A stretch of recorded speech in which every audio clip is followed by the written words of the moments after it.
कि तेरे नाल सोड़िए जे दगा में कमावा नियला कर मैं मर जावा हो नीरव कर मैं मर जावा किसन हिया लगावल बहुत बात नहीं, नजरिया चुरावल बहुत बात हो। रिंकू ओझा के नाम सुनले बड़ो? रिंकू भैया वो गाना है लोग कि सुन पगली रे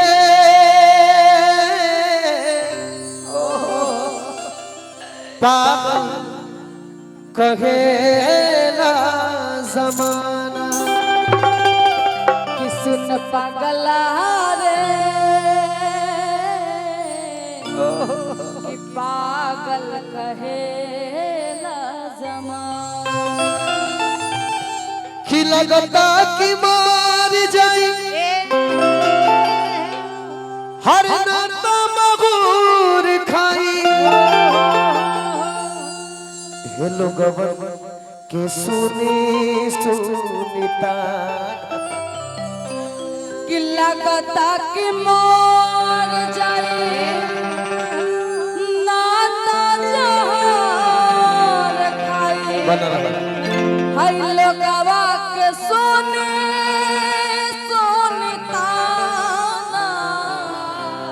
चल एक लाइन तू गाओ तू कह गावा कह दे के संगे पढ़नी जे कख मजाक नहीं लेना। हाउ सुना एक बार बोले अरे हाउ सुना है पागला रे बोल दो इसका गला खराब है गुटखा खा के। नहीं क्या तुम बोल रहे थे वो क्या बोल रहे बोल एके संगे पढ़नी जे कख घयांगा रे आ गईली ससुरवा बना के भीख मांगा रे आगरे खाती गोई निका माए दारा भांगा रे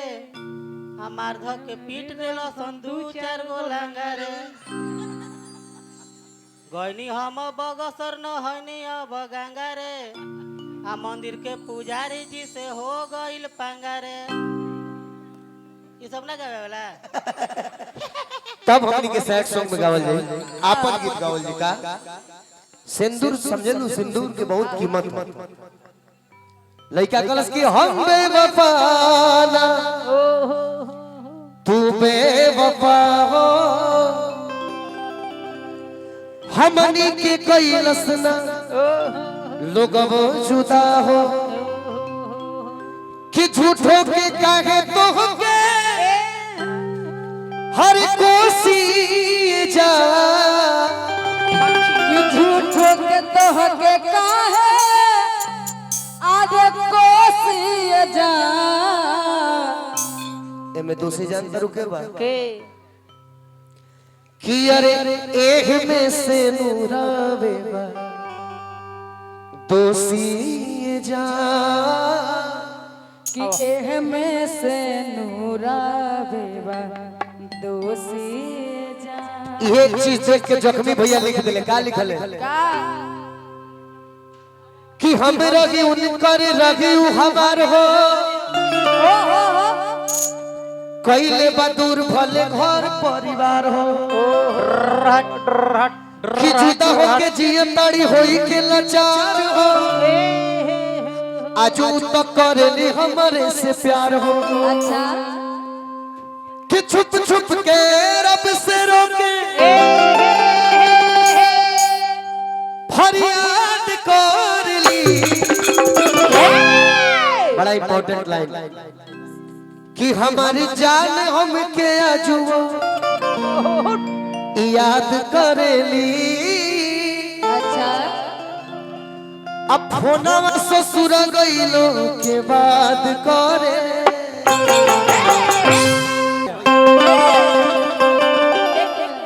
कि जेकरा से प्यार कैला ओकरे से परेशानी बा ऐसा नमई करम तो हरो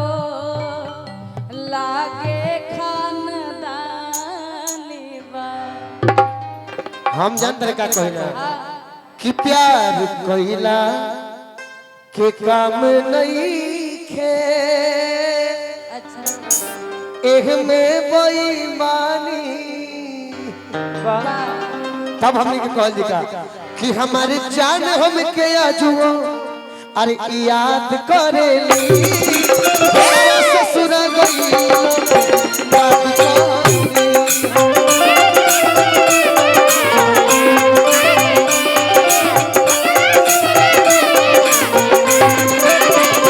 हमारी जान हम के आजू याद करेली सोनवा ससुर गइलो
हमारी जान हम के आजू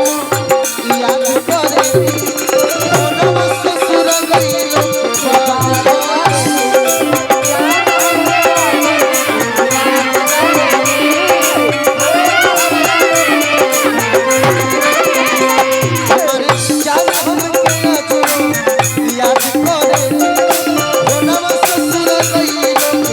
याद